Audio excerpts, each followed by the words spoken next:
Wow. And just like that, we are live. Just by a touch of a button. We may not feel alive, but we're live right now. So, welcome to Let's Have a Seance. Today's our first episode, guys. Yay! It's been a long time coming. Really long time coming. I am Ruben, the Sucio himself. Chelsea. And I'm Fern. On our podcast, pretty much we're just going to be talking about, everything paranormal, creepy stuff, cryptids, maybe a little bit of murder, mystery. Every now and then, we'll probably have a couple of friends on, tell their own personal stories. Ghosts. Ghosts. Just ghosts with the most, basically. But in today's first episode, we're going to be talking about skinwalkers. Skinwalkers are pretty creepy, guys. Pretty creepy. If you don't know about them, they are Navajo witches, which can transform into any living creature, particularly animals that are associated with like bad omens, and on occasions they take on the form of a human being. Well, they go back to their human selves. It's said that in the Navajo community, there are healers and cultural workers that are known as medicine men and women. Witches are seen as evil, performing twisted ceremonies and manipulating magic in perversion of the good works medicine people traditionally perform. In order to practice their good works, traditional healers learn about both good and evil magic. Most can handle that responsibility, but some people, they become corrupt and choose to become witches. They let the evil consume them. Basically. Yeah. And they end up turning into a new creature because of it. Just goes to show that evil taints the soul. Yes. you will go to hell. Shirt idea. Evil taints the soul. According to Navajo lore, a witch must be first initiated, kind of like a gang, like Crips and Bloods, by other witches to commit unspeakable deeds. The most common is murdering a family member, and there are after whatever task that they are given. Once they complete it, they are granted supernatural powers that allows them to shapeshift and even possess a human being by making eye contact. Some also possess the power to read minds, control thoughts, even create illnesses and disease. Possible ways to know if a skinwalker is near: you will hear them in around your home or areas. They'll make knocks, banging, things like that. If a skinwalker is confident enough to try to lure you to it, they'll mimic voices of people that you know or love, and perhaps even killed. And they even try to stalk you, and they use their voices to get you to go towards them. It's really weird. A lot of the times it's been reported that while they can try and mimic someone's voices, it never sounds quite right. It's been said to sound somewhat as if something is learning how to talk for its first time. It's said that once a skinwalker is identified, it'll do whatever it can to keep its identity hidden. While some maybe haven't been able to tell the tale because they've been killed or put a spell on, or, they try to erase your memory sometimes. And they do that because they have a powder called corpse powder. Shout out to Corpse. Oh, the E-King. Deep Daddy himself. The Deep Daddy powder. He just comes out and talks to them and is like, oh, okay. And apparently they're also extremely hard to kill. Yeah, I've heard. Near yeah. impossible. Well, I mean, I would imagine that they'd be difficult to kill since they're like a supernatural being conjured by evil. So I would hope that they were like really difficult to defeat. But yeah, that's pretty terrifying to think of that. Of like hearing a voice down the hall of a loved one, and you're like, oh, you just don't think anything of it, and then you realize that they're not down the hall, they're in the room next to you, and you don't know who's down the hall. Daddy, there's someone on top of my bed and it's not me. It's Corpse Daddy. So I have a story actually that revolves around the skinwalker, known as Anansis' Goatman story. And it's basically about a skinwalker. It's pretty creepy as shit. So hopefully we can delve into that. Let's hear it. I was 16 and had family down in Alabama. They are farmers and own a huge amount of land in Huntsville.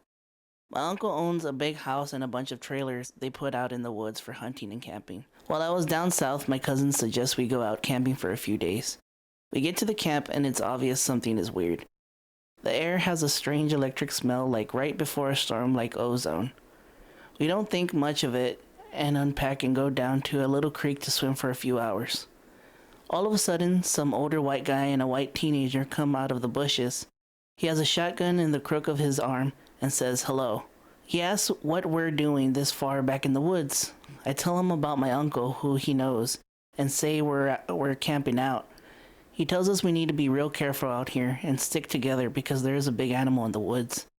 His son, who is my age, asks if he can hang out with us. His dad says okay. We end up playing football and dicking around. There's me, the white kid, Tanner, 5 of my cousins, and 4 of their friends. 5 girls and 6 boys. We were all around 15 to 17. We ended up just dicking the day away and going back to the camp. Choice of words, though, for their age group. Like, Dicking the day away. And going back to the camp and getting set up for a campfire, even though we had trailers with kitchenettes.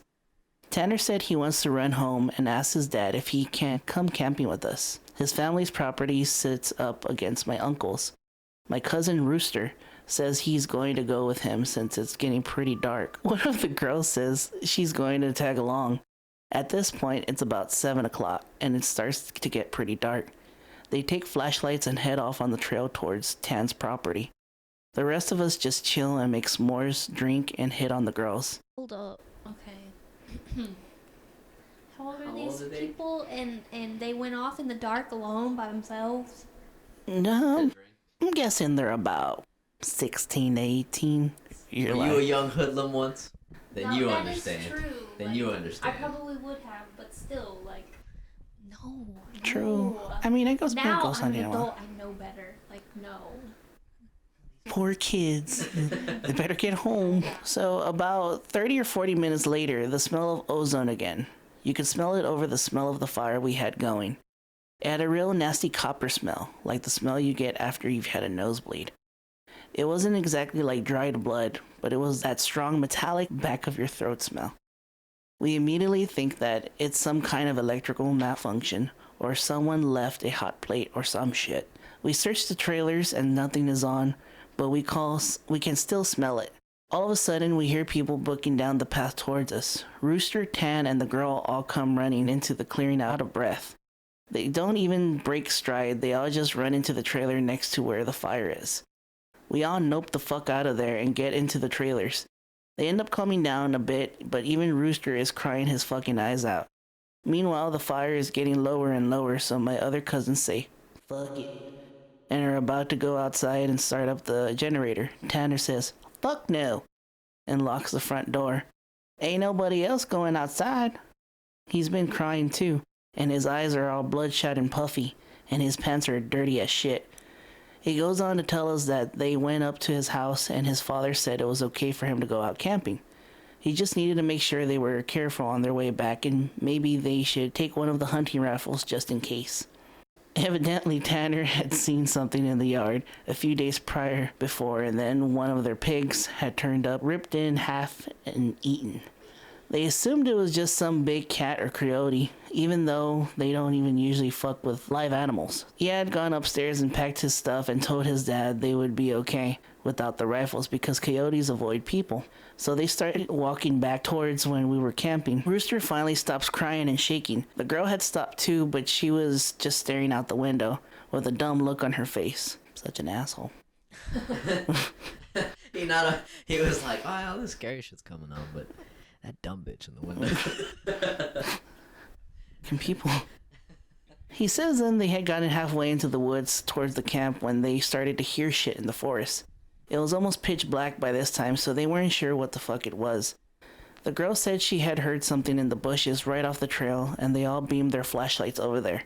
There was something standing back in the woods in the little hollow. Rooster said they had shouted at him and told him he was scaring the fuck out of them, and that he was a dick. He said that's when he realized the guy was facing away from them. So they keep walking and they start to smell the nasty coppery ozone smell.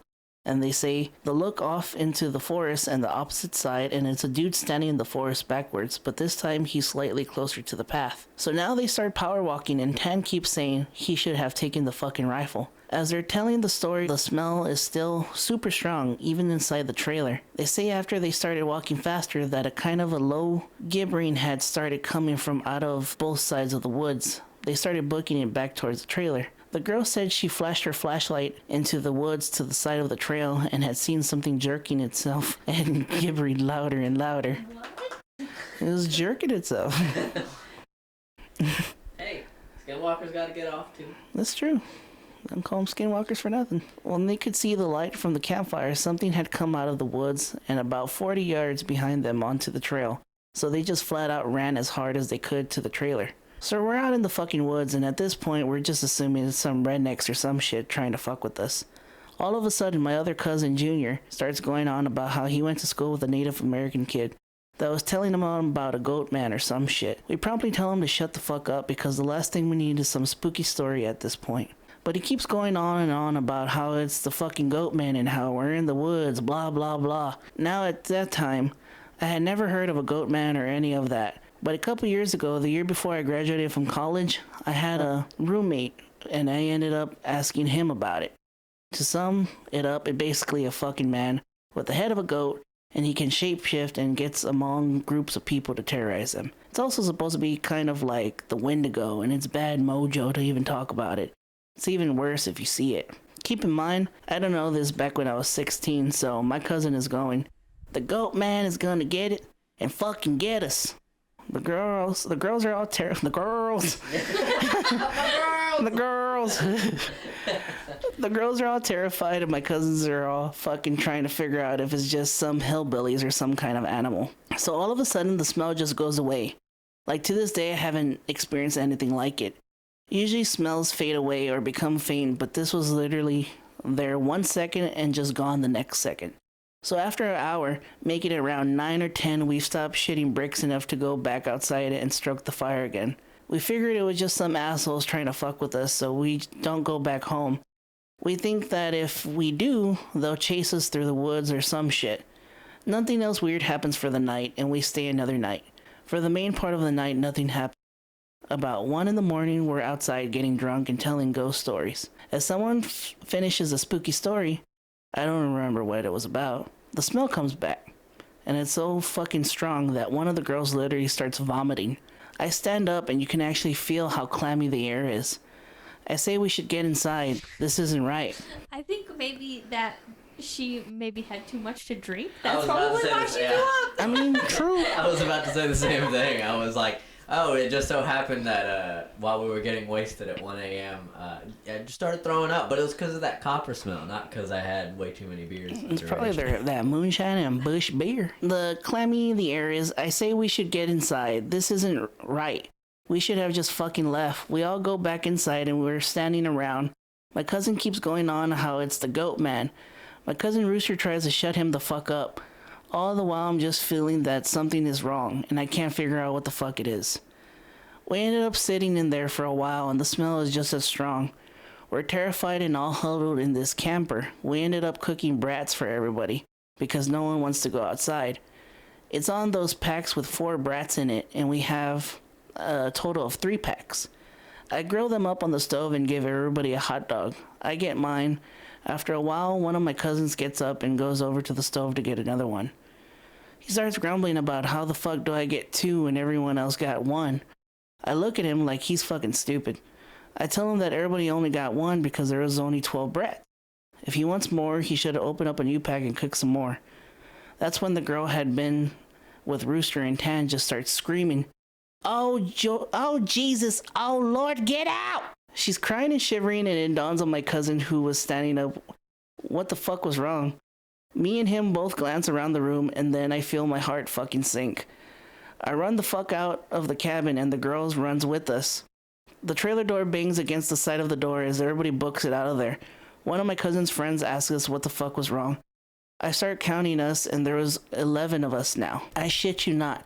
My cousin verified that there had been 12 people in the trailer.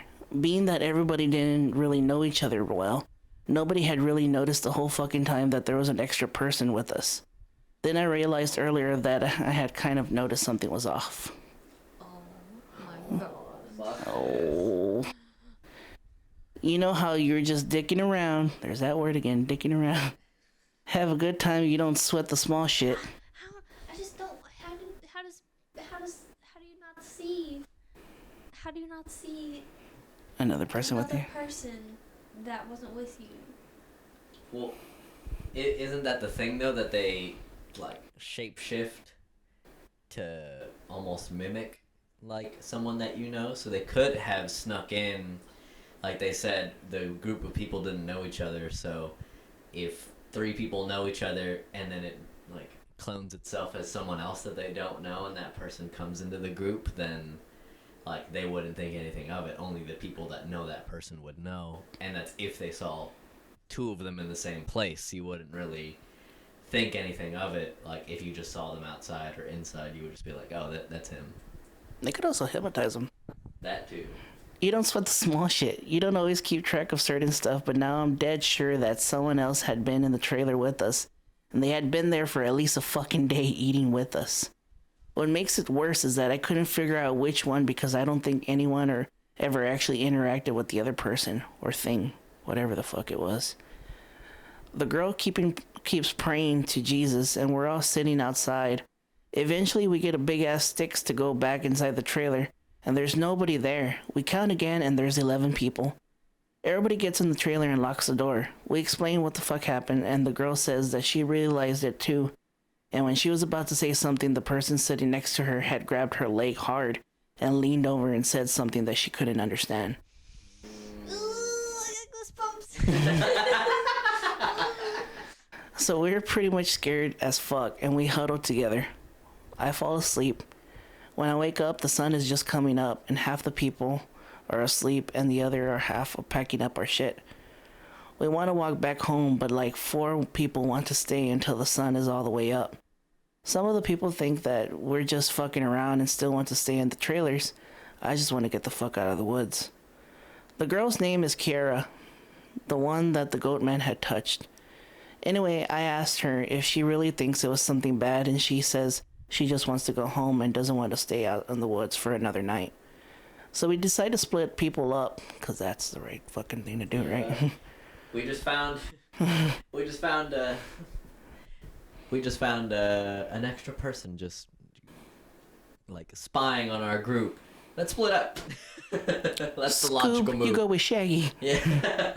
So we decide to split people up, and the 4 that want to go can go, and that I have to stay because I have the keys to the trailer. And since it's my uncle's, I have to lock up. I'm super pissed at this point because I feel like the people aren't taking this shit seriously. I definitely don't want to be out in the woods another night. So I spent the rest of the day trying to convince the rest of the people, 4 guys and 4 girls, that we need to get the fuck out of Dodge. Tanner leaves with the other group to go to get a rifle and says he's going to be back. So there are just 7 of us left at this point, and it's about 4 p.m. At around 5, he hasn't made it back yet, and we're getting extremely fucking antsy. And the only reason I stopped begging them to go back was because he went to get a gun at about 5:30. So when my cousin that did stay says that the girl Kiara is outside, we all look outside, and sure enough, she's standing by the fire pit with her back to the cabin. I'm thinking to myself, she was so fucking scared, why the hell would she come back? Then I get this nasty feeling in my gut. It's not her, bro. Keep in mind, the whole time, the coppery smell has been gone, but now I realize I can smell just a twinge of it. I say this to the rest of them, and they all laugh at me and ask if I set this all up to scare them. I'm looking at them like, I'm not fucking bullshitting you right now.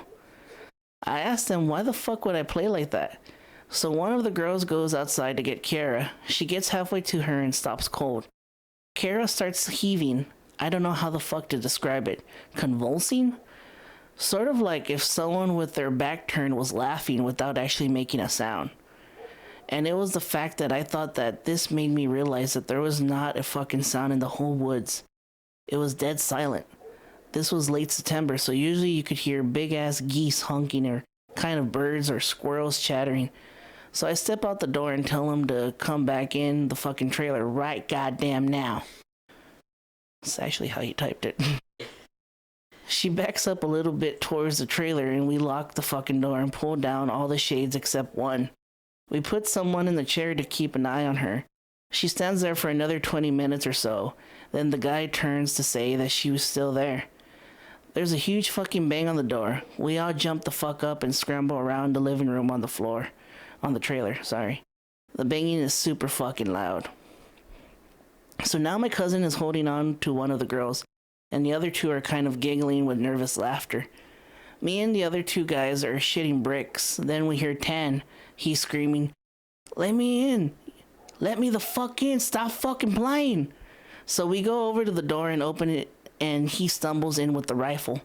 There's nobody else outside. Evidently, he had walked up to the campsite. Nothing weird happened in the forest. But he had seen a girl who he said wasn't Kiara, just standing there. When he got into the edge of the clearing, she had turned toward him with this slack-jawed look, and she just stared him down, slowly tracking him as he walked around the outside of clearing towards the camp. He said he wasn't until he was almost halfway to the trailer that he realized she was getting closer to him. She had started off by the fire, and without him even seeing her move, she had been turning and inching closer. He had seen her just ran... Wait, damn it.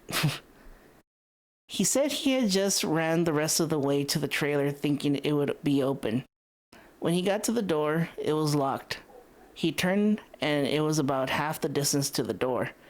He looked around the room and then gets super pale. He pulls me to the side and whispers in my ear, "You know, there are only 6 of you in here, right?"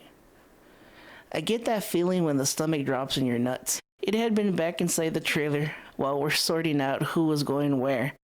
It was right fucking with us. We look out the window and there's nobody out there. So we recount everyone. And then basically I go over and ask everyone how many people were here earlier. Everybody says 8. I ask how many are here now. Everybody counts and then realizes there are only 7 people in the cabin. Tan had brought back a couple boxes of animal and his rifle. He told his dad there is some kind of animal in the forest because he didn't think his dad would believe him if he had said that there was a Goatman. He says that his cousin is supposed to be coming down in a few hours and that in the morning we all go back to his place and his cousin would drive us home. Now I'm really fucking terrified, but at least I feel a bit better knowing we can shoot the fuck out of whatever if it comes in. Then my cousin gets into a huge argument with one of the girls because she accuses of us trying to prank them. My cousin keeps telling her that I'm not the type of person.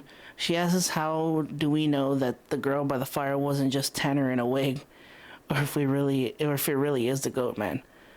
How do you know that this is the real Tanner, and that the Goatman didn't just kill Tanner in the woods and take his gun? Tanner and I make it clear that we could seriously be in danger because at the very least someone has been sneaking themselves into our fucking trailer without us knowing and mingling with us. Goatman or not, we weren't safe. One of the girls started crying and saying she wants to leave right now. We're trying to tell her that's a fucking no-go because none of us were walking through the woods in the middle of the night.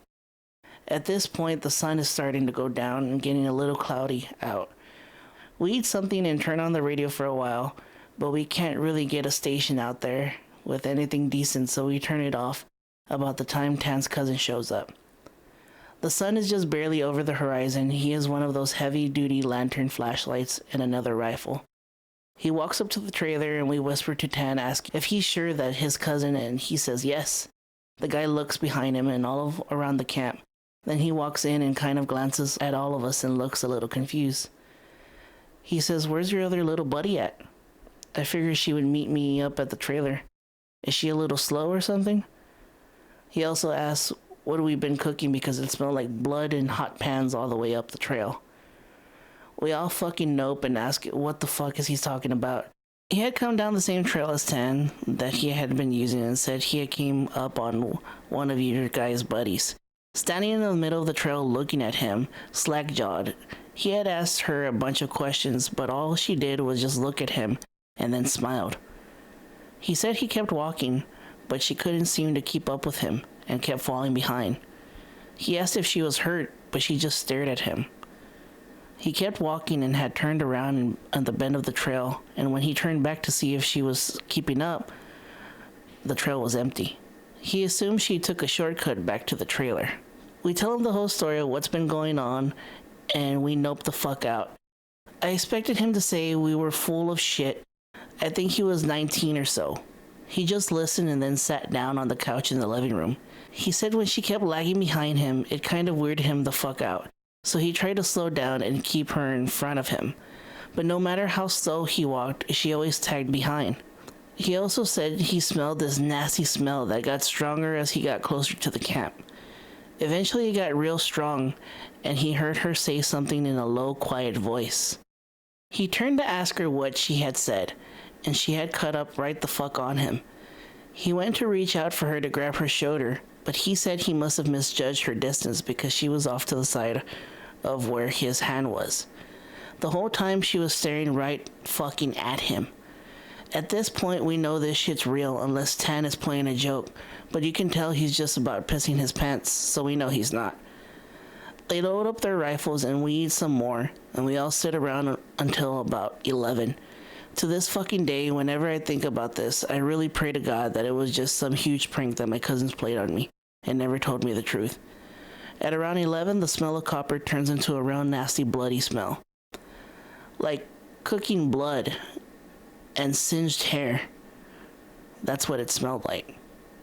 Tan and his cousin Reese get the fuck up and grab the rifles. There's like a half knock, half clawing at the door, and I shit you not, there's this voice, and it sounds like when you see those YouTube videos of cats and dogs and owners that teach them how to talk. It says in this halting, weirdly toned voice, "Let me the fuck in. Stop fucking playing." It made my fucking nuts creep up against my body. One of the girls started crying. It was so fucking obviously not a person talking. It didn't have the right cadence. And that's some shit I've never realized until that moment. All the people have a certain cadence when they talk, no matter what language. This shit didn't have that. YouTube those cats, I'm telling you. That's what it fucking sounded like outside the door. Now I'm on full terror mode. We keep yelling outside, "Who is it? Stop fucking around." And it just keeps saying, "Let me in," for almost 15 minutes straight.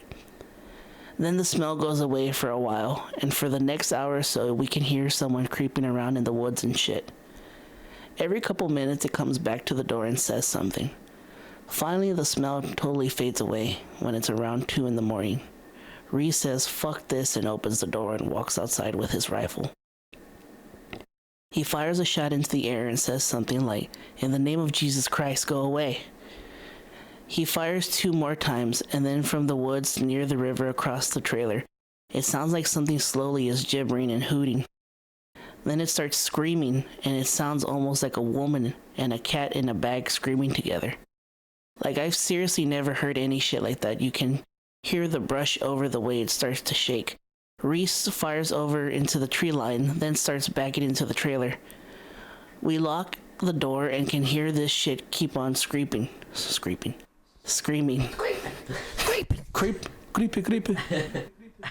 Reese says something had come out the bushes really low to the ground, crawling towards the trailer, and he shot at it. That's pretty much how the rest of the night went. It was screaming for the next 2 hours, and when you could hear shit moving out into the tree line. It never came back to the trailer until everyone had fallen asleep. Tan had been sitting in the chair watching the door with his rifle, and nobody else heard or saw this. He told me 2 days later, after the whole thing was over. He said he had been nodding off after the screaming had stopped. He was almost asleep when he saw someone come out of the bathroom and then lay down in the middle of the floor and go to sleep. He just assumed it was one of us, and he nodded off. Then he said he kind of realized something was wrong. While pretending to sleep, he counted us. There was 9 people in the trailer. He didn't want to try and shoot the fucking thing in the cabin and have it kill us, or have Reese wake up and start shooting everywhere in sight. So he just stayed awake all night pretending to sleep. He said sometimes it would stand up and kind of do this weird jittery thing, or heave like it was laughing. Then it would just lay back down. So this story closes pretty weak, because from my perspective, nothing else really happened. We woke up and I noticed Tan was a little jittery and was avoiding looking at all of us. But we ate some breakfast, packed up, and started walking to the house. He stayed last in the cabin and said he locked up to bring me my uncle's keys. He said to just start walking and he'd catch up. We got a little bit up in the path, and then he came running and we just jogged back to his house, and his cousin took us home. There was a window in the bathroom. When Tan had gone back to lock up, he said that we had been too stupid to lock the window, and it didn't have a screen on it. The window was fucking up when he went in there. I'm guessing it had been doing that all along and waited for us to fall asleep or slip up, then get in among us. Among us? Imposter? 10 is sus. 10 told me it walked with us all the way back to his fucking house. Then it lagged to the back of the room, looked him dead in the eyes, and walked into the woods. And that's Anansis' Goatman story. Well, scary. I'll tell you what, that's not 10 anymore. That's one Skinwalker. That's what That was scary. I'm telling you, 10 sus. What if that's like the premise, like a hidden premise between Among Us? It's like, because it's an imposter, so what if like it's just a skinwalker in space? I've seen Jason go to space, so. Well, I don't know, because in that YouTube video that we watched about Skinwalker Ranch, it seemed like they can travel through time pretty much, at least how they explained it. So I don't know. Maybe. It's funny that you bring up Skinwalker Ranch, because I actually want to do a video on Skinwalker Ranch, but that's just a whole lot of shit to get into. Maybe we can break it up into different episodes or something. Like, break it up into segments we want to talk about in depth and all that. I'm definitely down for that. Alright, guys, well, that concludes our episode. Thank you for listening and joining us, and thank you. Thanks for listening, everybody. happy Halloween. Happy Halloween. Bye. Bye.